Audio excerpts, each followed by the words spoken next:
नमस्कार। सगरमाथा टेलिभिजनको प्रस्तुति कार्यक्रम एसटिभी च्याटमा यहाँलाई स्वागत छ। म सुनिल दाहाल। एसटिभी च्याटमा विशेष गरी अहिले नेकपा माओवादी केन्द्रको 8औं राष्ट्रिय महाधिवेशनको चर्चा छ र आज पनि हामी सोही विषयमा विशेष छलफल गर्ने प्रयासमा छौँ। हिजो मात्रै नेकपा माओवादी केन्द्रका अध्यक्ष पुष्पकमल दाहाल प्रचण्डले 21औं शताब्दीको नेपाली समाजवादको बाटो नामक 48 पृष्ठ लामो प्रतिवेदन अधिवेशनमा प्रस्तुत गर्नुभएको थियो। समूहगत छलफल सकिएको छ र आज पुष्पकमल दाहाल प्रचण्डले जवाफ दिने कार्यक्रम तय भएको छ। यस विषयमा देशभरबाट आएका नेता कार्यकर्ताले अध्यक्ष दाहालमाथिको प्रतिवेदनमा विभिन्न टीका टिप्पणी गरेका छन्। आज हामी यिनै विषयवस्तुमा बढी केन्द्रित रहेर छलफल गर्दैछौँ। आजको यस छलफलमा मसँग सहभागी हुनुहुन्छ नेकपा माओवादी केन्द्रका नेता एवं हालका युवा तथा खेलकुद मन्त्री महेश्वरजङ गहरात अथक। यहाँलाई स्वागत छ। हजुर, धन्यवाद। आराम हुनुहुन्छ? हजुर, आराम छ। व्यस्त पनि हुनुहुन्छ? व्यस्त, पार्टीको महाधिवेशन चलिराखेको छ। त्यस्तै गरी म त काठमाडौँमै महाधिवेशन भएको हुनाले सिंहदरबारका कामहरूको बारे पनि सहजीकरण गर्नुपर्छ। यता मन्त्रालयको काम, उता अधिवेशनको चटारो हो, होइन? अब सिधै विषय प्रसङ्गमा छलफल गरौँ। अहिलेको तपाईँहरूको यो 8औं राष्ट्रिय महाधिवेशन जो प्रज्ञा भवनमा जारी छ र पार्टी अध्यक्ष पुष्पकमल दाहाल प्रचण्डले जुन 21औं शताब्दीको नेपाली समाजवादको बाटो र नामक 48 पृष्ठ लामो राजनीतिक दस्तावेज पेश गर्नुभयो र पेश गर्ने क्रममा यो 25 समूहगत छलफलबाट धारणा पनि आइसकेको छ। थुप्रै कुराहरू आए। प्रचण्डको जीवनशैलीदेखि लिएर प्रचण्ड पदसम्मको चर्चा भयो र तपाईँहरूको पार्टी शीर्ष नेताहरूको जीवनशैलीदेखि विदेशी समूहलाई अथवा विदेश नीतिको बारेमा समेत प्रश्न उठ्यो। समग्रमा प्रतिवेदनमाथिको समूहगत छलफल कस्तो रह्यो? प्रतिवेदनमाथिको समूहगत छलफल असाध्यै उत्साहजनक र एउटा उत्कर्षपूर्ण र अर्को ढङ्गले भन्दा निष्कर्षपूर्ण पनि। कतिपय महत्त्वपूर्ण धारणाहरू, सुझावहरू आएका छन् र यो छलफलले नेकपा माओवादी केन्द्रभित्र लामो समयदेखि एउटा वैचारिक बहस, राजनैतिक र नीतिगत बहसको जुन अभाव भएको थियो, किनकि त्यो अवस्था पैदा भइराखेका थिएन। नेकपा एमालेसँग पार्टी एकता भइसकेपछि र बिचमा हामीले सरकारकै काममा, राज्यको समग्र काममा पार्टी तत्कालीन नेकपा माओवादी नेकपाको ध्यान केन्द्रित गर्नुपर्दाखेरि र अर्को कुरा हामीले निश्चित त्यस्ता कार्यक्रमहरू पनि तय गरी नसकेको अवस्थाले गर्दाखेरि बहसहरू कतै कतै सङ्कुचित भएका थिए, भावनाहरू सङ्कुचित भएका थिए र तल किनकि विचारको विकास भनेको तलैबाट आउने हो, त्यसलाई लिडरसिपले संश्लेषण गर्ने हो। किनकि त्यो अवसर एकदम ग्याप भएको थियो। यति ग्याप कि अझ भन्दा कतिपय अवस्थामा शान्ति प्रक्रियामा आइसकेपछि यतातिर हाम्रो गम्भीर बहस भएन भन्ने प्रश्न पनि छ। त्यसमा धेरै केन्द्रित नहौँ। तर सबभन्दा पछाडि हामी खास गरी पछिल्लो केही वर्ष आउँदाखेरि पार्टीभित्र विचार राजनीतिको बहस करिब करिब एक ढङ्गले समाप्त भएको जस्तो अवस्था थियो र त्यो बहस एक ढङ्गले यो महाधिवेशनमा असाध्यै पुनर्ताजगी भएर अगाडि आएको छ र बहसबाट मलाई लाग्छ पार्टीले नयाँ गति लिने र पार्टीको सिङ्गो नेतृत्व पङ्क्ति नयाँ ढङ्गले रूपान्तरणको दिशा समात्ने आधारबाट बहस चलेको छ। पक्कै पनि तपाईँको पार्टी अध्यक्ष पुष्पकमल दाहाल प्रचण्डले निर्मम आत्मसमीक्षा सहितको दस्तावेज भन्नुभएको छ। पहिला सुरुवात म आफैबाट गर्छु भनेर उहाँले बारम्बार आफैले अभिव्यक्ति दिएर दस्तावेज अधिवेशनमा प्रस्तुत गर्नुभएको छ। अब तपाईँले प्रसङ्ग उठाउनुभयो खरिपाटी भेलादेखि लिएर पालुङटार अधिवेशनदेखि हेटौँडा अधिवेशन पछाडि अहिलेसम्म आइपुग्दाखेरि तपाईँहरूको शान्ति प्रक्रियामा आइसकेपछि माओवादीले विचारको बहस छोड्यो र नीतिको छलफल गर्न छोड्यो, नेतृत्वको लागि मात्रै माओवादी लिप्त भयो भन्ने आरोपबाट अहिलेको राष्ट्रिय महाधिवेशन मुक्त हुन्छ कि हुँदैन भन्ने पेचिलो सवाल ठ्याक्कै यहीँनेरि छ है। होइन, अहिले सामान्यत यहाँहरू सबैलाई थाहा छ पार्टीको महाधिवेशन उद्घाटन भयो र त्यसको लगतै भोलिपल्टदेखि निरन्तर बहसमा, हिजोसम्मको स्थिति हेर्दा 4 दिन बहसमा देशभरिबाट आएको जुन पार्टीको एउटा क्रिम फोर्स हो, अगुवा फोर्स हो, त्यो केन्द्रित छ। यसबाट के अनुभूत गर्न सकिन्छ भने यो महाधिवेशन नेपालका अरू राजनीतिक पार्टीको महाधिवेशनभन्दा फरक छ र माओवादी जहिले पनि विचार र राजनीतिलाई केन्द्रमा राखेर बहस गर्छ।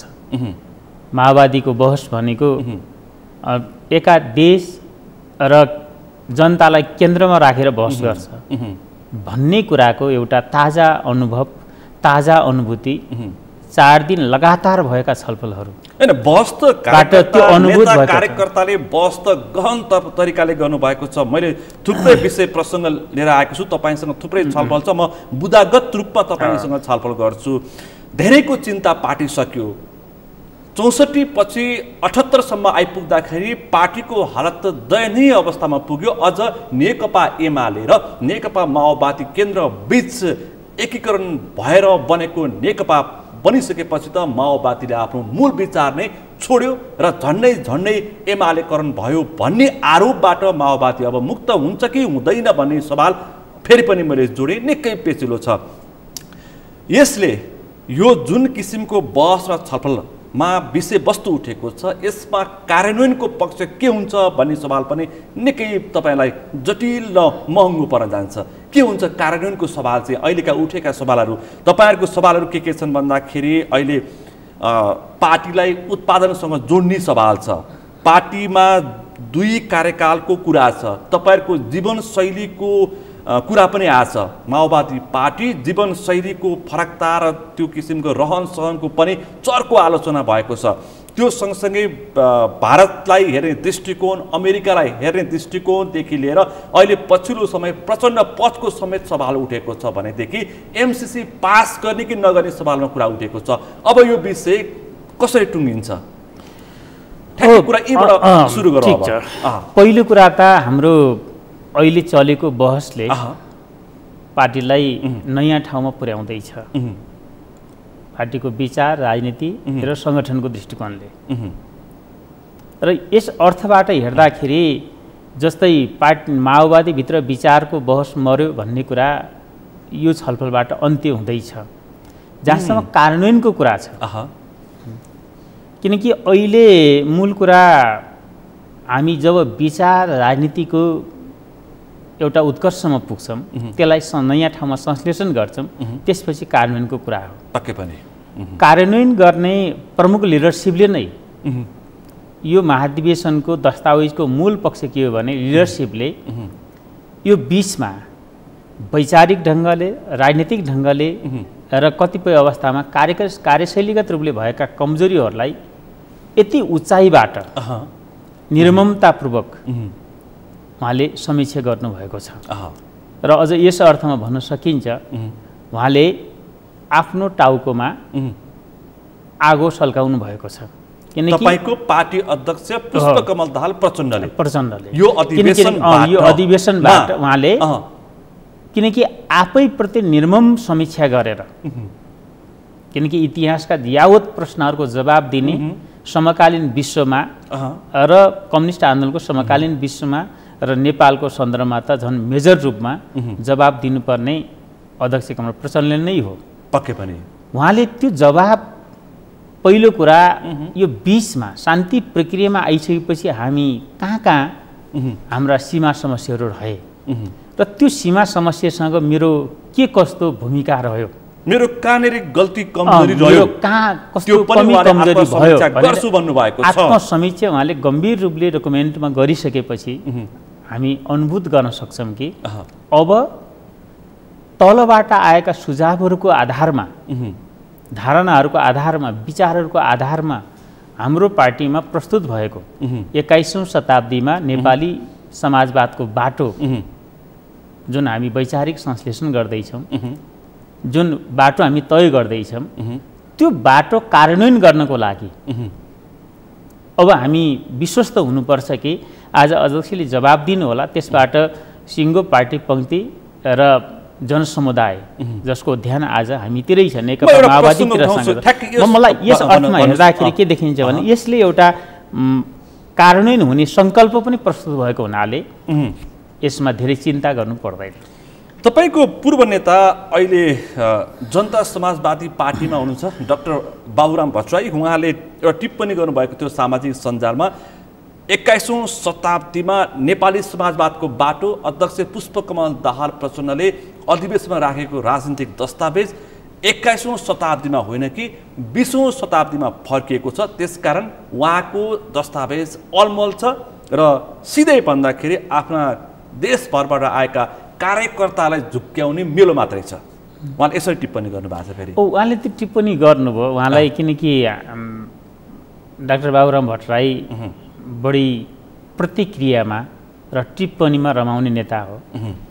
उहाँले चाहिँ अनुभूत गर्नुभयो, किनकि उहाँलाई अहिले यो तहबाट मतलब टिप्पणी गरिहाल्ने त्यो नैतिक तागत पनि उहाँसँग छैन। मैले यो कुरा भन्नै पर्छ, मैले आदर र सम्मान गर्ने नेता पनि हो, त्यो तागत छैन। किनकि जुन धरातलमा उभिनु भएको छ नि, त्यो धरातलबाट उहाँलाई त्यो टिप्पणी गर्ने जरुरी छैन। किनकि उहाँ समग्र कम्युनिस्ट आन्दोलनका मूल्य, मान्यता र आजको समकालीन विश्वका कम्युनिस्टले हल गर्नुपर्ने मुद्दा मामिलाबाट, सवालहरूबाट उहाँ बाहिर भइसकेपछि उहाँको टिप्पणीको त्यति धेरै अर्थ लाग्छ भनेर म अहिले भन्न सक्दिनँ। म अर्का तपाईँका नेता मोहन वैद्य किरणले के भन्नुभएको छ भने प्रचण्डको दस्तावेज अलिकति माओवादीबाट, अलिकति एमालेबाट सापाटी लिएको भन्दा केही पनि पृथकता छैन। नेकपा हुँदाखेरि जुन भनिएको थियो जब भन्दा खासै फरक छैन। उहाँले यो चुनावको वरिपरि निराश भएका एमाले र माओवादी जुन नेकपा विभाजन भएपछि निराश भएका आफ्ना नेता कार्यकर्तालाई अलिकति थोरै भए पनि उत्साह दिने प्रयास मात्रै हो, केही पनि फरक छैन भन्दा उहाँले पनि टिप्पणी गर्नुभएको छ। यसमा तपाईँको धारणा?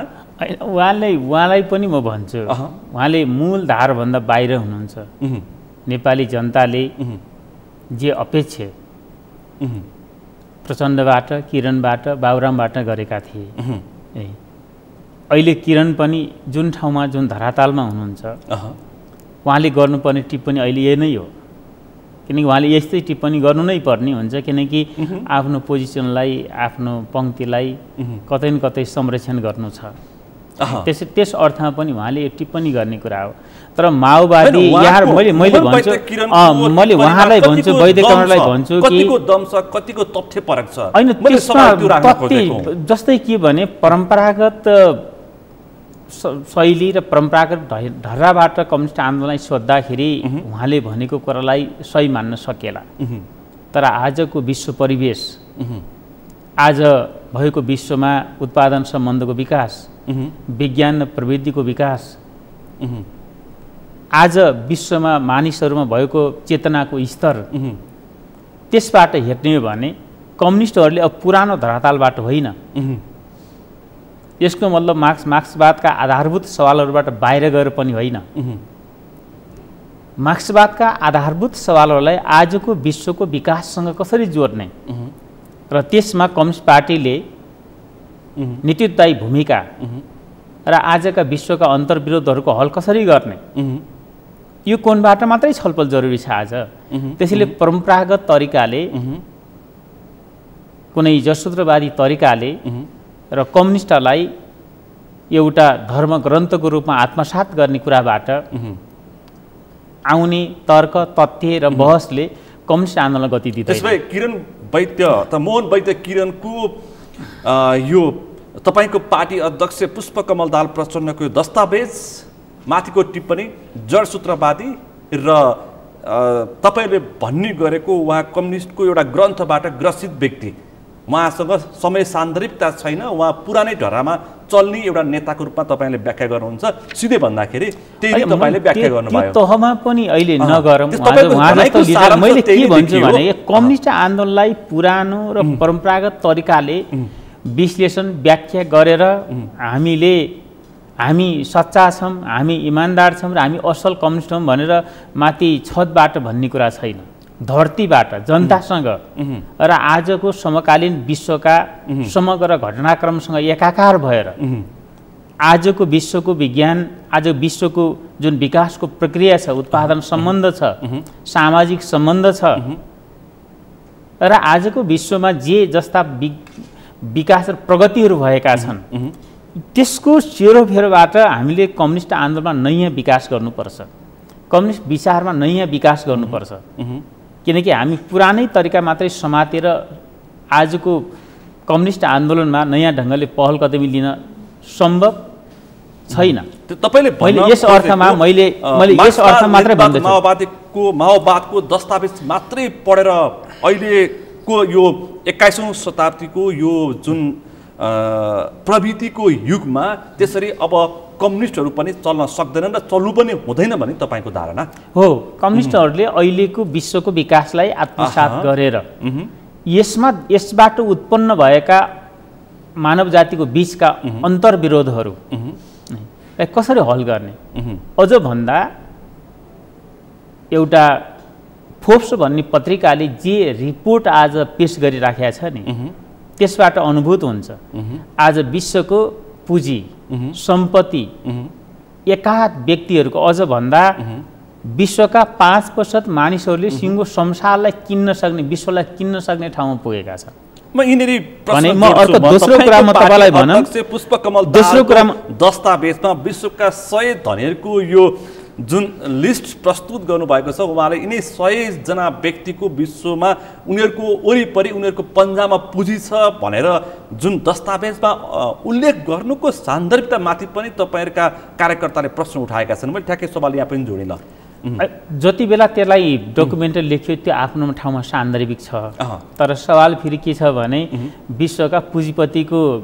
आर्थिक वृद्धि दिनका दिन भइराखेको हुन्छ घण्टा घण्टामा पनि उनको आर्थिक वृद्धि भइराखेको हुन्छ सूचकहरू सेकेन्डमा उनको वृद्धि भइराखेको हुन्छ त्यो एउटा कुरा हो तर अहिले विश्वमा यसरी राज्यभन्दा व्यक्ति कसरी बलिया हुन पुगिराखेका छन् क्वेसन यो हो र यसको जवाब विश्वले खोज्नुपर्छ भन्ने अर्थबाट त्यो सूचीलाई जुन फोर्ब्सको सूची हो त्यो सूचीलाई उल्लेख गरिएको हो किनकि राज्यहरू नै बलियो हुनुपर्छ संसारमा राज्य बलियो हुनु भनेको जनता बलियो हुनु हो व्यक्तिहरू बलियो हुँदै जान्छ भने त्यसले के गर्छ राज्य कमजोर हुन्छ र अन्ततः जनता पनि कमजोर हुन्छ भन्ने अर्थबाट त्यो सूचकलाई मतलब त्यो डकुमेन्टमा विश्वका धनीहरूको चर्चा गर्यौं अब यहाँ तपाईको राष्ट्रिय महाधिवेशन प्रज्ञा भवनमा तपाईका पार्टी अध्यक्षदेखि कार्यकर्तासम्मको सम्पत्ति छानबिन गर्नुपर्छ भनेर जोडतोडका साथ माग उठेको छ तपाईका नेता कार्यकर्ता शीर्ष पुष्पकमल दाहाल प्रचण्डको निवासदेखि मानव तपाईको जीवनशैलीसम्म को टिप्पणी उठेको छ अथवा तपाईहरू एकदमै पुँजीपति वर्गको शैलीमा विकास हुन थाल्नु भएको छ अथवा माओवादी नेता कार्यकर्ता भन्ने सम्मको आरोप लागेको छ यो त थोर बहुत सान्दर्भिकता र सही देखिन्छ नि त हैन यो सान्दर्भिक यो बाहिर आज माओवादी आन्दोलन र माओवादी नेतृत्वमाथिको एउटा ठुलो प्रहार यही कुरामा गरिराखेका छ किनकि माओवादीहरू हिजो जस्तो अवस्थामा थिए त्यही अवस्थामा आजको राजनीति पनि हुन् र जसबाट उनीहरू पहल कदमी विहीन हुन् भन्ने आजको एउटा माओवादीलाई कमजोर बनाउन चाहनेहरूबाट त्यो पैदा भएकै छ आज भन्ने म तपाईलाई भन्छु माओवादीबाट तपाईहरु कुनै समय नेपाली कांग्रेस नेकपा एमाले लगायतका नेता कार्यकर्ताको सम्पत्ति छानबिन गर्नुपर्छ भनेर आवाज उठाउनुहुन्थ्यो आज तपाईकै कार्यकर्ताले तपाईहरुकै सम्पत्ति छानबिन गर्नुपर्छ भन्ने आवाज उठाएका छन् हैन हामी त हाम्रै पार्टीमा हो पटक पटक हामी आयोग बनाएर नेताहरुको समग्र सम्पत्ति कार्यकर्ताको जीवनशैली सम्पत्तिको छानबिन गरिरहेका छौं किनकि आज जे तथ्य उठ्छ नि एउटा इमोसनमा जे कुराहरू उठ्छ किनकि बाहिर वस्तुगत रूपमा नेतृत्वप्रति जे हमला छ नि नेतृत्वप्रति जे जस्तो हमला छ त्यो हमलाबाट कस्तो स्थिति हुन्छ भन्नुहुन्छ नि कार्यकर्तामा एउटा भ्रम परिराखेको हुन्छ त्यो खालको चेतना बाहिरको वस्तुगत आधारले पैदा गरेको हुन्छ र त्यो फेरि छानबिन हुन्छ पटक पटक छानबिन भएको छ माओवादीभित्र पटक पटक छानबिन भएको छ तपाईले तलदेखि माथि तर अहिले जे कुरा भन्ने छ त्यो छैन तर फेरि हामीले एउटा कुरा अनुभूत गर्नुपर्छ कि जनताले हामीलाई आफूभन्दा फरक नभएको हेर्न चाहेका छन् यो कुरा माओवादीको नेतृत्व पङ्क्तिले माओवादीको सिङ्गो कार्यकर्ता पङ्क्तिले जनताले हामी आफैसँग भएको हेर्न चाहिरहेका छ नि आफैसँग भएको त्यो कुरामा हामीले अहिले आफूलाई रूपान्तरण गर्नै पर्छ त्यो महसुस छ तपाईहरु जनताबाट टाढिएको बिल्कुल जनताबाट अलि पर पुगेको चाहिँ तपाईलाई महसुस भइसकेको छ हैन भएको छ तपाईलाई अर्को आरोप पनि लाग्यो कार्यशैलीमा समस्या नैतिकता र आचरणमा समेत प्रश्न उठेको छ भने सामन्ती र बुर्जुवा चिन्तन माओवादीमा अहिले हाबी भएको छ त्यसकारण अब माओवादी दक्षिणपन्थी दिशामा उन्मुख भइसक्यो अब माओवादीलाई बचाउने अन्तिम अवसर हो त्यसपछि माओवादी बस्न सक्दैन विघटनको बाटोमा जान्छ भन्ने सवाल पनि उठेको छ हो जस्तै किनकि माओवादीको बारेमा यावत प्रश्नहरू किन उठ्छन् भन्दाखेरि माओवादी यो देशको राम्रो पार्टी नै भइराख्नुपर्छ यो असल पार्टी नै भइराख्नुपर्छ यो पार्टी जनताको प्रति जवाबदेही पार्टी नै हुनुपर्छ र यो पार्टी जनताको निगरानी नियन्त्रण र हस्तक्षेपभित्र नै माओवादी पार्टी रहनुपर्छ भन्ने हामीले नै पैदा गरेको हामीले नै विकास गरेको जुन विचार छ त्यो विचारले नै आज जनतालाई गाइडेड गरेका छ माओवादी मैले अगाडि भने जनताबाट नियन्त्रित हुनुपर्छ जनताको निगरानीमा हुनुपर्छ र जनताले हस्तक्षेप गर्ने ठाउँमा पुग्नुपर्छ माओवादी पार्टी र पार्टी नेतृत्व त्योभन्दा बाहिर हुनु हुँदैन जनताभन्दा अलग जनताको पहुँच नपुग्ने ठाउँमा हुनु हुँदैन भन्ने आज जे विचारको विकास हामीले गर्यौं त्यो विचारको विकासको आधारमा कतै हामी त्योभन्दा बाहिर गइरहेका छौं कि र जानु हुँदैन है भन्ने कोणबाट आज बहस महाधिवेशनमा चलेको छ त्यो बहस सही नै छ त्यो सान्दर्भिक बहस छ त्यहाँबाट तपाईहरु बाहिरीको कारण जनताबाट जनतासँग जोडिने प्रक्रियामा अथवा तपाईहरुले भन्ने गरेको निम्न वर्गहरुको तपाईले प्रतिनिधित्व गर्छौं तपाईहरु भन्नुहुन्छ निम्न वर्गलाई छोड्दाखेरि तपाईहरु 64 देखि अथवा शान्ति प्रक्रियादेखि 78 सम्म आइपुग्दाखेरि रक्षात्मक अवस्थामा पुगेको त हो नि हैन वर्ग छोड्दाखेरि यसलाई रक्षात्मकता नभनौँ अहिले पनि नेपाली राजनीतिको निर्णायक ठाउँमा हामी नै छौँ किनकि नेपाली राजनीति नेकपा माओवादी केन्द्रको वरिपरि नै घुमिरहेको छ किनकि नेकपा माओवादी नै एउटा त्यस्तो चाबी हो जसले यहाँका जटिल जटिल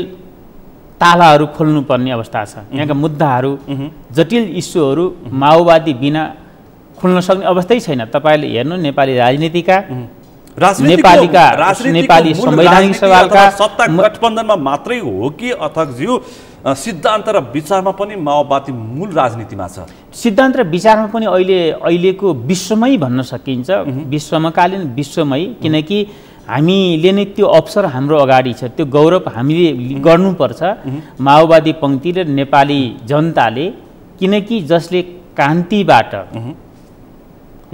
क्रान्तिको तयारी क्रान्तिको विकास र क्रान्तिलाई यो निष्कर्षमा पुर्याउने नेतृत्व सहितको पार्टी हो जसले विश्वका समकालीन नेताहरूले आज नेपालमा जे हासिल गरेका उपलब्धिहरू छन् त्यो तपाईले नै गरेका हुन् भनेर नतमस्तक हुनुपर्ने ठाउँमा विश्वको राजनीतिक नेतृत्वको पङ्क्ति छ राजनेताहरूको पङ्क्ति छ त्यो पङ्क्तिको नेतृत्व हामीसँग छ त्यो गौरव नेपाली जनताले र नेकपा माओवादीका आम कार्यकर्ता पङ्क्तिले जनयुद्धबाट आएका आम पङ्क्तिले त्यसलाई श्रद्धा गर्नुपर्ने त्यसप्रति नमन गर्नुपर्ने आधार हाम्रो अगाडि छ अभिव्यक्तिको शब्द जाल चाहिँ निकै मिठो हुने गर्छ तपाईले पनि कूटनीतिक तवरले जवाफ दिइरहनु भएको छ म अझ तपाई अलि स्पष्ट बोल्ने एउटा लडाकु पनि हो तपाई म तपाईलाई बुझ्छु हैन युवा नेतृत्व अहिले तपाईलाई जुन रूपमा जनताले लिइरहेका छन्। तपाईँले युवा तथा खेलकुद मन्त्रालय पनि तपाईँले सम्हालिरहनु भएको छ। मलाई स्पष्ट हुने गरी जवाफ दिनुहोस्, तपाईँकै नेता कार्यकर्ताले तपाईँहरूको राष्ट्रिय महाधिवेशन उठाएका सवालहरू स्पष्ट हुने गरी कमजोरीलाई कमजोरी हो र सच्चिनुपर्ने ठाउँमा सच्चिनुपर्छ र भन्ने सवालमा चाहिँ स्पष्ट जवाफ दिनुभयो भने अझै आजको छलफल सार्थक हुनेछ। मैले भने अब यो अझ प्रचण्ड पदको सवालमा पनि आउँछु म। अहिले तपाईँले भन्ने गरेको जनयुद्धमा सबैभन्दा ठुलो आवाज उठ्ने गरेको यो अमेरिका र भारतलाई हेर्ने दृष्टिकोण, साम्राज्यवाद र विस्तारवादको चर्चा हुने गर्थ्यो। अहिलेको दाहालको प्रतिवेदनमा, प्रचण्डको प्रतिवेदनमा अमेरिकालाई हेर्ने दृष्टिकोण थोर बहुत आएको छ होइन, विस्तारवाद होइन भनेको छ अथवा साम्राज्यवाद। तर ठ्याक्कै भारतलाई हेर्ने दृष्टिकोणमा चाहिँ पार्टी अध्यक्ष प्रचण्डको दस्तावेज मौन देखिएको छ। भारत हाम्रो छिमेकी देश पनि हो र भारतसँग हाम्रा केही गम्भीर अन्तर्विरोध पनि भारतसँग छ इस्युहरूको सन्दर्भमा।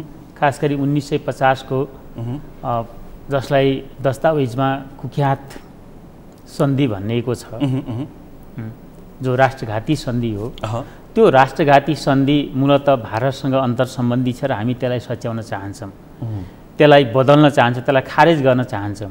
त्यसैले त्यस अर्थबाट हेर्दाखेरि भारतसँग 1950 को जुन असमान सन्धि, जसलाई हामीले राष्ट्रघाती सन्धिको रूपले चित्रित गर्दै आएका छौँ, बुझ्दै आएका छौँ, त्यो सन्धिसँग उत्पन्न भएका जटिलताहरू नै भारतसँगका हाम्रा जटिलताहरू हुन्।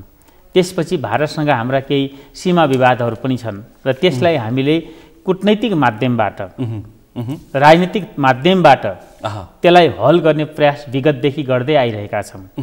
र अहिले मलाई लाग्छ अहिले म यस अर्थमा भन्दैछु कि जवाब दिनुहोस् कि प्रचण्डको दस्तावेजमा भारतीय विस्तारवाद किन छुट्यो, अमेरिकी साम्राज्यवाद आउँदाखेरि भारतीय विस्तारवाद किन छुट्यो, र अर्को हिन्दू अतिवादको तपाईँले विरोध गर्नुहुन्छ त्यो पनि छुट्यो, किन छुट्यो होला? होइन, यसलाई यस अर्थमा हेरौँ। पहिलो कुरा त अहिलेको समकालीन विश्वमा मूल अन्तर्विरोध र मूल चरित्र के हो भन्नेबाट हेर्नुपर्छ। अहिले हामीले मूल चरित्र के हो त भन्दाखेरि अहिलेको विश्वको मूल चरित्र भनेको पावर पोलिटिक्स हो। पक्कै पनि। र त्यो अमेरिकाले त्यसको ह्यान्डलिङ गरिराखेको छ।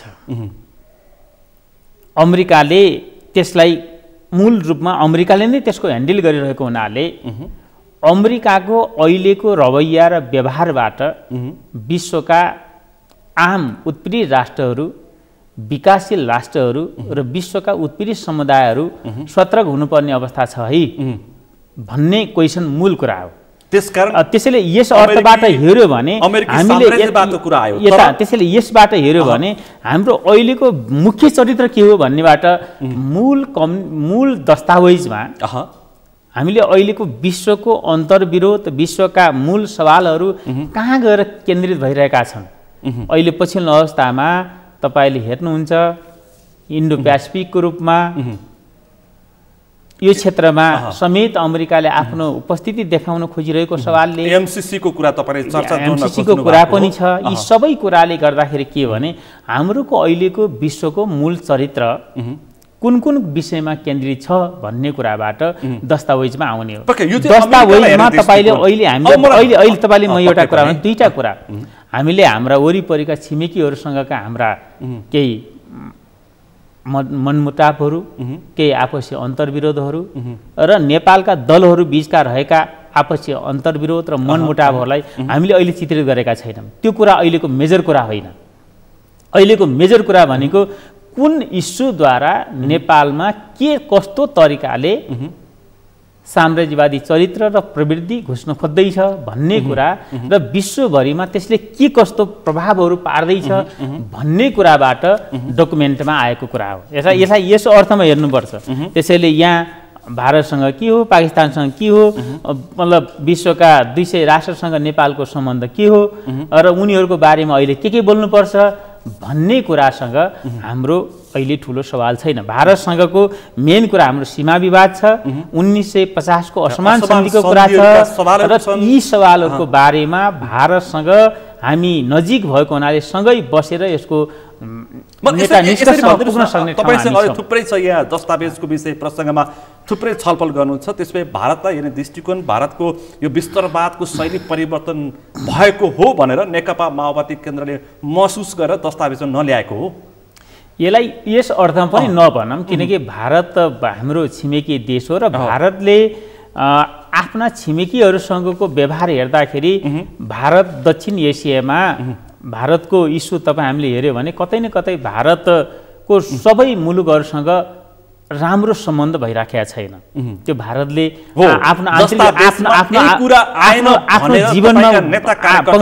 आफ्नो जीवनमा भारतले आन्तरिक समीक्षा पनि गरिराखेको होला। किन श्रीलङ्कासँग, पाकिस्तानसँग, तपाईँले नेपालसँगकै पनि जुन तहको सम्बन्ध हुनुपर्ने हो, किन खुला सीमा सबै हिसाबले, यो सबै हिसाबले हेर्दाखेरि हार्दिकतापूर्ण सम्बन्ध किन भइराखेको छैन, त्यो भारतले आफ्नो ठाउँमा समीक्षा गर्ने कुरा छ।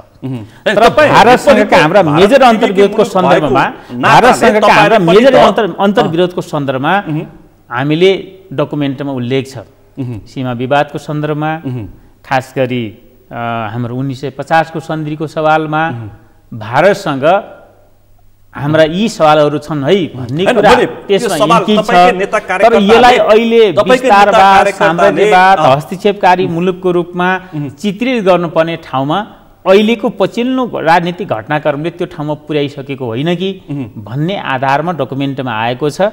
तर यसलाई हाम्रो परम्परागत ढङ्गले हामी सबैको बारेमा बोल्ने भएको हुनाले हाम्रो कार्यकर्ता पङ्क्तिलाई अहिले छलफल हुँदै जाँदाखेरि, समूहगत छलफल हुँदाखेरि यसको बारे किन बोलेन, उसको बारे किन बोलेन, अहिले पनि भन्छ नेपालका राजनीतिक दलहरूको बारेमा किन बोलेन डकुमेन्टमा भन्ने कुरा पनि आइराखेको छ। सबै कुराहरूको बारेमा समाजवादी हेर्ने दृष्टिकोणमा पनि त पार्टी अध्यक्ष दाहालको प्रतिवेदन बोलेन भनेर पनि तपाईँहरूको यो समूहगत छलफलमा प्रश्न उठेको थियो, किन नबोलेको? यसको बारेमा अब मैले यहाँसँग केही कुराहरू राखेँ। अब आज अध्यक्षले उठेका प्रश्नहरूको जवाब दिनुहुन्छ। तलबाट जे कुराहरू उठेका छन् ती कुराहरू आफ्नो ठाउँमा जायजै छन्, तिनलाई अध्यक्षले नमुन्नै गर्नुहुन्छ। पार्टी केन्द्रीय समितिले त्यसलाई आत्मसात गर्छ ती सवालहरूलाई, र ती सवालहरूको उपयुक्त जवाब आज अध्यक्षको तर्फबाट महाधिवेशन आयोजक समिति, केन्द्रीय समितिको तर्फबाट समग्र सम्बोधन गर्दै अध्यक्षले तलका विचार भावनाको सम्बोधन हुन्छ। त्यसो गर्दाखेरि मलाई लाग्छ अहिले उठेका कुराहरू तपाईँ पनि एउटा शीर्ष नेताभित्रै पर्नुहुन्छ माओवादी भित्रको, त्यसकारण यी प्रश्नको जवाफ तपाईँको पनि दायित्व दिनुपर्ने। अब अर्को सवाल उठेको छ, यो 2024 सालमा पूर्व तत्कालीन राजा महेन्द्रले गाउँ फर्क अभियान ल्याएका थिए। सुरुमा मन्त्री उच्च स्तरीय कर्मचारीले श्रमदान गर्नुपर्ने, वर्षमा 15 दिन अनिवार्य भनेका थिए। अहिले प्रचण्डले ठ्याक्कै त्यही शैली आफ्नो कार्यकर्ताहरू अथवा दस्तावेजमा प्रस्तुत गरेका छन्। कार्यकर्तालाई गाउँ फर्क अभियान सुरु गर्नुपर्छ भनेर अहिले जुन प्रचण्डको योजनामा आएको छ, यो त हुबहु राजा महेन्द्रको कपी भएन भने होइन। यसलाई यस अर्थमा हेर्नु पर्यो, हामीलाई नेपालमा जनयुद्ध कालभरिमा ध्वंस गरेको मात्र आरोप थियो।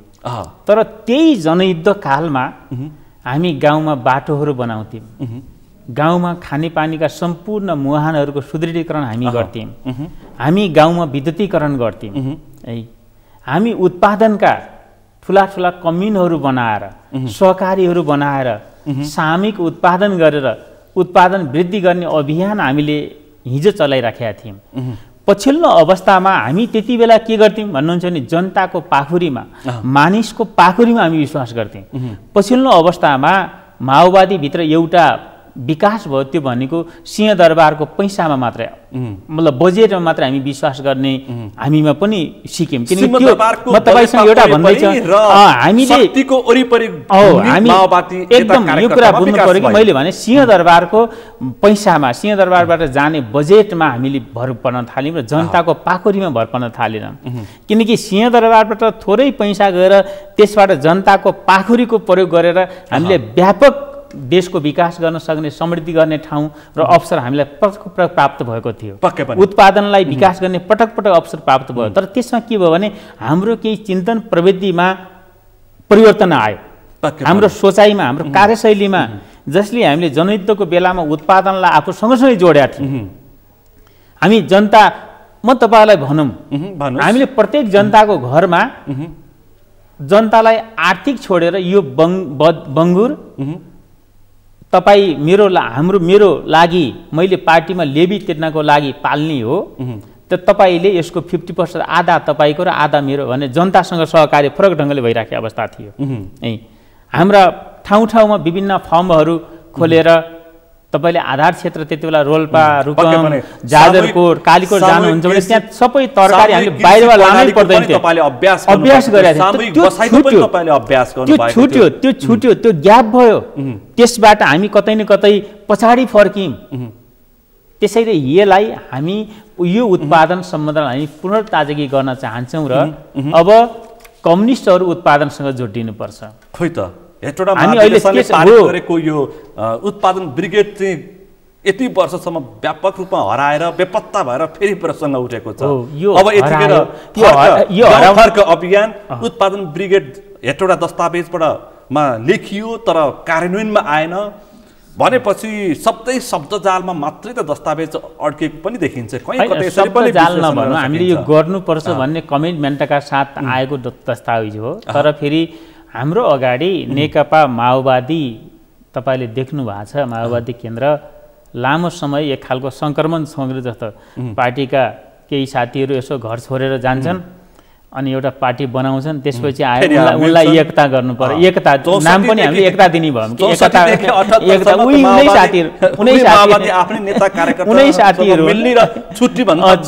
उनै साथीहरू तिनलाई एकता गर्नु पर्यो। त्यसै पछिल्लो अवस्थामा हामीले एउटा ठुलो अभियान थाल्न सोचिरहेका थियौँ। अब मुलुकलाई नयाँ ठाउँमा लिन्छौँ भनेर तत्काल भएको एमालेसँगको एकता भनेको सानो सपनाका साथ भएको एकता होइन, त्यो ठुलो लक्ष्य जनताप्रति, देशप्रति र अब मुलुकलाई नयाँ ठाउँमा लिइन्छ भन्ने ढङ्गले सोच्यौँ। तर हामीले त्यो लक्ष्य, त्यो सपनाका साथ एकता त गऱ्यौँ। नेता कस्तो रोज्यौँ भन्नुहुन्छ भने बालुवाटारबाट प्रान्तीय कार्यालय सिंहदरबारमा नआउने नेता रोज्यौँ के। म तपाईँलाई भन्नुहोस्, हामी नआउने नेता हामीले रोज्यौँ। किनकि हामीलाई चाहिएको थियो सिंहदरबारबाट शासन चलाउने, जनताको सेवाको शासन चलाउने र जनताको बिचमा जाने। हामीलाई त्यो नेता चाहिएको थियो, त्यो भएन। बालुवाटारबाट बाहिर निक्लिँदैन नेता, अनि देशको कार्यकारी प्रमुख बालुवाटारबाट बाहिर निक्लिँदैन। पुष्पकमल दाहाल प्रचण्डले अस्तिको उद्घाटन सत्रमा अझै पनि तिनी नेताहरूसँगको एकताको सान्दर्भिकता छ, सम्भावनाको सङ्केत पनि देखाउनु भएको छ। त्यो एकता समय सान्दर्भिक थियो भनेर दिएको अभिव्यक्ति चाहिँ के हो? एकता त जुन लक्ष्य, जुन ध्येय, जुन उद्देश्यका साथ एकता भयो त्यो पवित्र भावनाका साथ, पवित्र उद्देश्यका साथ देश र जनताप्रतिको महत्त्वपूर्ण जिम्मेदारी कस्तो हुन्छ भने कि राम्रो गाडी तपाईँले हात लगाइदिनुहोस् तर त्यो गाडी ड्राइभर कस्तो छान्नुभयो भन्ने कुरा मुख्य कुरा हो। कि ड्राइभरको हात त्यो गाडी लगाइदिनु भएको छ है भन्ने कुरा मुख्य हो नि। किनकि सवाल त्यही नेकपा एमालेका पार्टी अध्यक्ष केपी शर्मा ओलीको खुट्टी प्रचण्डले नचिनेको थियो र प्रचण्डको खुट्टी ओलीले नचिनेको थियो र होइन। मलाई हामीलाई त्यति बेला अनुभूत के भएको थियो नि, केपी कामरेड रूपान्तरण हुनुभयो, उहाँले पनि अनुभूत गर्नुभयो। किनकि उहाँ पनि एउटा आन्दोलनकै बिचबाट आएको नेता भएको हुनाले, एउटा कम्युनिस्ट स्कुलबाट कम्युनिस्ट आन्दोलनकै बिचबाट आएको र कम्युनिस्ट पार्टीकै नेतृत्व गरिरहेको नेता भएको हुनाले उहाँले आफूलाई रूपान्तरण गर्नुभयो, आफूलाई बदल्नु भयो र उहाँ पक्कै पनि जनताप्रति उहाँ बिचौलियाहरू, माफियाहरूबाट बाहिर हुनुहुन्छ र अब जनतातिर फर्किनु भयो र उहाँलाई जनतातिर हामी सबै लागेर फर्काउँछौँ भन्ने सोचका साथमा सोचिएको थियो। तर भएन, त्यो आधार पैदा भएर। तपाईँको 10 वर्ष जनयुद्धको अथवा तपाईँले भन्ने गरेको जनयुद्धको 10 वर्षसम्म सबभन्दा बढी आलोचक नै केपी शर्मा ओली थिए। त्यो तपाईँलाई थाहा थियो नि त? त्यो आलोचना त के हुन्छ भने हामीले पनि त्यति बेला एमालेलाई आलोचना गऱ्यौँ होला।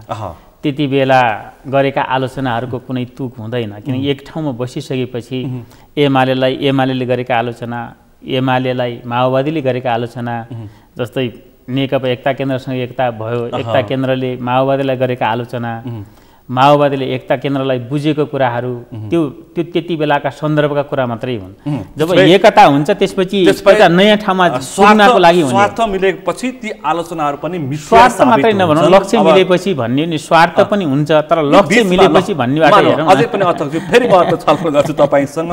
अहिले निकै नै सान्दर्भिक विषय छ यो।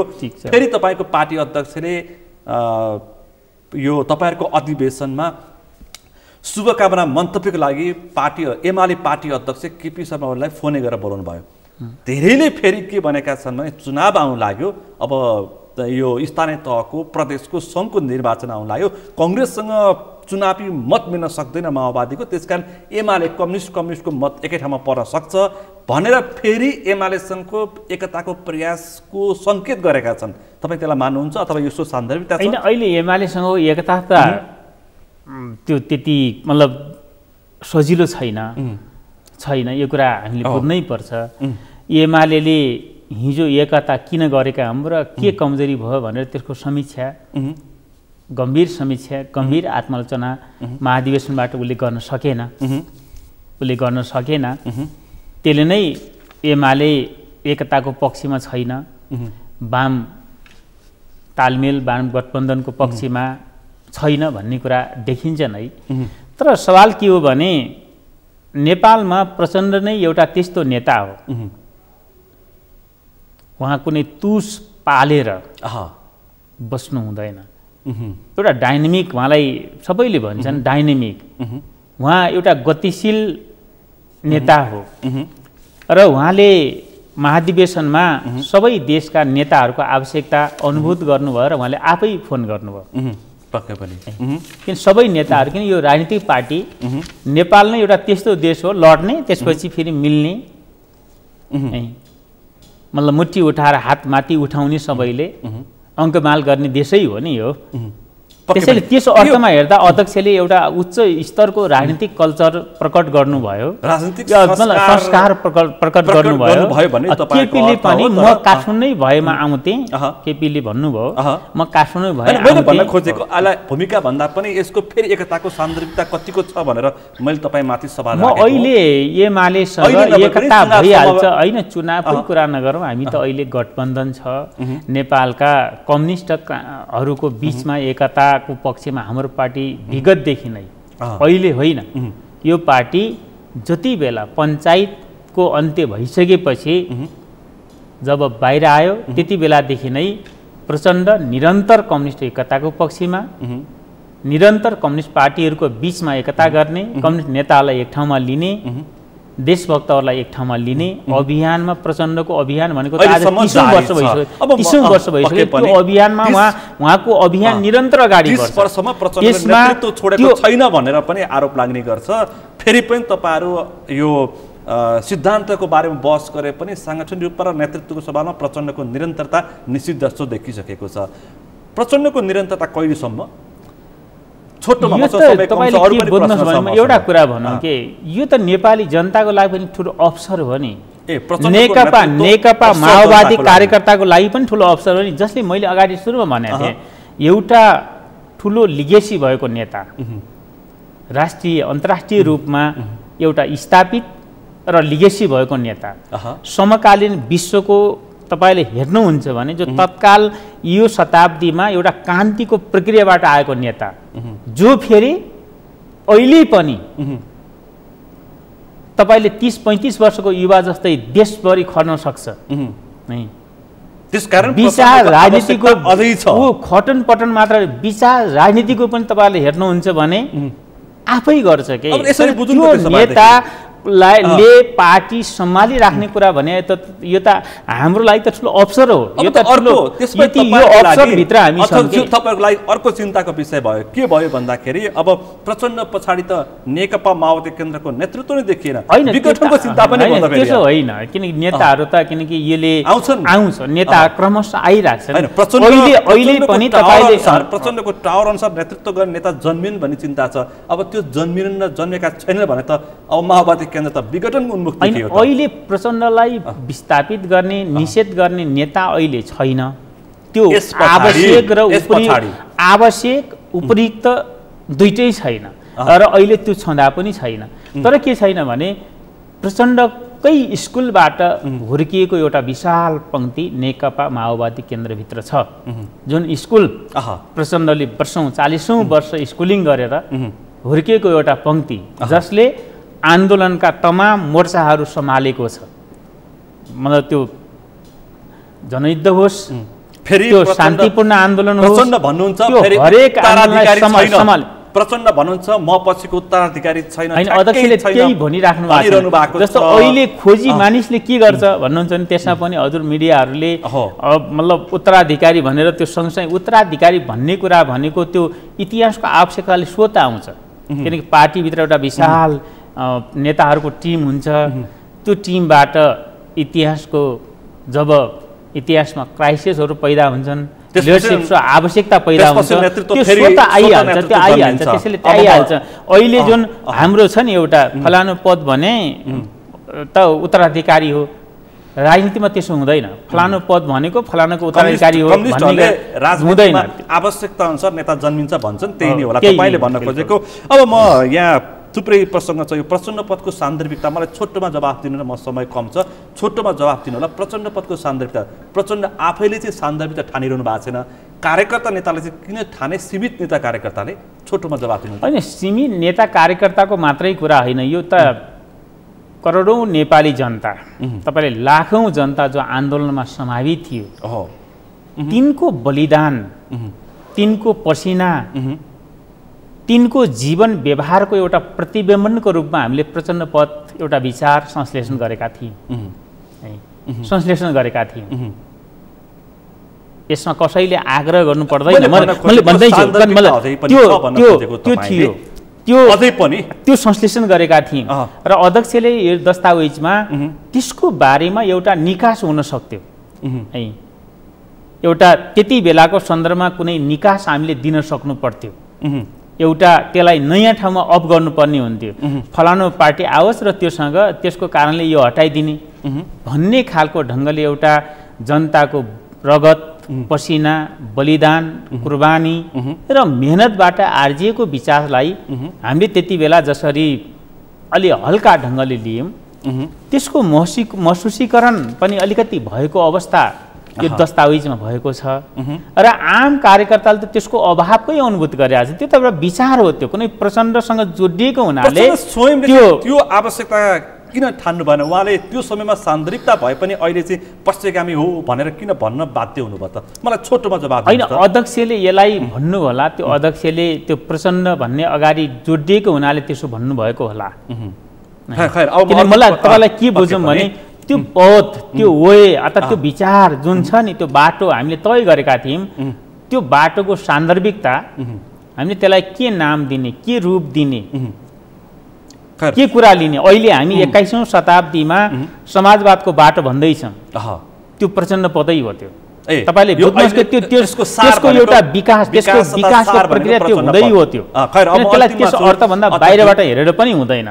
तर यो के गरियो भने बडो आग्रहपूर्ण तरिकाले, र अर्को कुरा भनेको अध्यक्ष कमरेडको एउटा उद्धार भाव होइन, मैले यो राखिराखेँ भने यो प्रचण्डको निजी कुरा हो भनेर अरू पार्टीले वामपन्थीहरू झस्केलान् नहोलान् भन्ने ढङ्गले सोच्नुभयो होइन। त्यो अलग पाटो होला। यसको विषयमा छलफल भइरहेछ। म अन्तिममा छु अध्यक्षजी, एउटा सवाल दिनुहोस्। बारम्बार एउटै परिवारबाट नेतृत्वमा पुग्ने अथवा पद, लाभको पदमा पुग्ने अनि पटक पटक एउटै व्यक्ति मन्त्री हुने, तपाईँ त पहिलो पटक होइन? पहिलो पटक पटक मन्त्री हुने, 6 पटकसम्म तपाईँको पार्टीमा मन्त्री भएका व्यक्तिहरू छन्, अनि 2 पटकभन्दा कार्यकाल प्रधानमन्त्री हुन नपाउने एवं मन्त्री र सांसद 4 कार्यकालभन्दा बढी बन्न नपाउने लगायतका सवाल उठेको छ नि।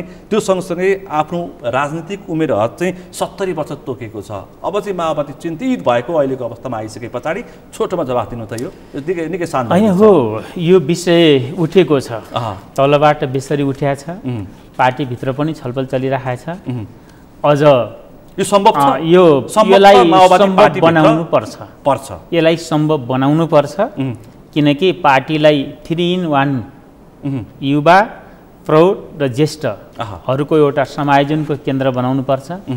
पार्टीलाई अहिलेको समाज अनुकूल समाजको जुन सामाजिक बनोट छ त्यो बनोट अनुकूलको पार्टी जो हाम्रो संविधानले परिकल्पना परिभाषित गरेको छ त्यो अनुसारको पार्टी बनाउनुपर्छ र अर्को कुरा भनेको विश्वमा अभ्यास भइरहेका केही मान्यताहरू छन् कार्यकारी नेतृत्वमा 2 कार्यकाल मात्रै रहने भन्ने कुरालाई हामीले जस्तै प्रधानमन्त्री या राष्ट्रपति 2 कार्यकाल रहने मन्त्रीहरू पनि यसलाई कर्मश हामीले व्यवस्थापन गर्दै जानुपर्छ। एउटा सवाल मलाई एक लाइनमा जवाफ दिनुहोस् अनि तपाईसँग म छलफल टुङ्ग्याउँछु।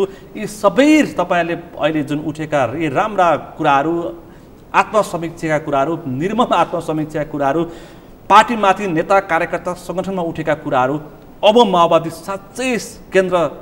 केन्द्र साँच्चै सच्चै अगाडि बढ्छ? फेरि यही कुरामा तपाईसँग मैले छलफल गर्नुपर्छ कि पर्दैन? एक लाइनमा। अब छलफल त यही कुरा पनि हुन सक्ला, तर मूल कुरा भनेको महाधिवेशनबाट पार्टी विचार, राजनीति र संगठनको हिसाबले जनताप्रति जवाबदेही हुने, राष्ट्रप्रति जवाबदेही हुनेको हिसाबले माओवादी पार्टी अब नयाँ ठाउँमा पुग्यो र यो एउटा निरन्तर एउटा जेट विमान जस्तै यो अगाडि बढ्छ। हस् त, निकै महत्त्वपूर्ण विषय प्रसङ्गमा अनि यो अहिलेको सान्दर्भिकता तपाईहरुको यो 8औं महाधिवेशनको समयमा जुन सवाल उठे समूहगत छलफलमा तिनै विषयवस्तुमा केन्द्रित रहेर वरिपरि नै रहेर हामीले छलफल गऱ्यौँ। महत्त्वपूर्ण यो तपाईको अभिव्यक्ति र समयको लागि आभार व्यक्त गर्न चाहन्छु। हाम्रो ऐतिहासिक महाधिवेशनको सन्दर्भमा यहाँले मेरा आफ्ना विचारहरू र पार्टीमा भइरहेका छलफलको विषय राख्ने अवसर दिनुभयो, यसको लागि धन्यवाद। आज हामीले विशेष गरी यो नेकपा माओवादी केन्द्रको 8औं राष्ट्रिय महाधिवेशनको विषयगत समूहगत रूपमा उठेका सवालहरूमा छलफल गऱ्यौँ। आजको यस छलफलमा मसँग सहभागी हुनुहुन्थ्यो नेकपा माओवादी केन्द्रका युवा नेता, त्यसैगरी हालका युवा तथा खेलकुद मन्त्री महेश्वर जङ गहतराज। आजको विषय प्रसङ्ग यति नै। भोलि अर्को विषय प्रसङ्गका साथ एसटिभी च्याट ल्याउने बाचा गर्दै म सुनिल दाहाल पनि बिदा चाहन्छु। नमस्ते।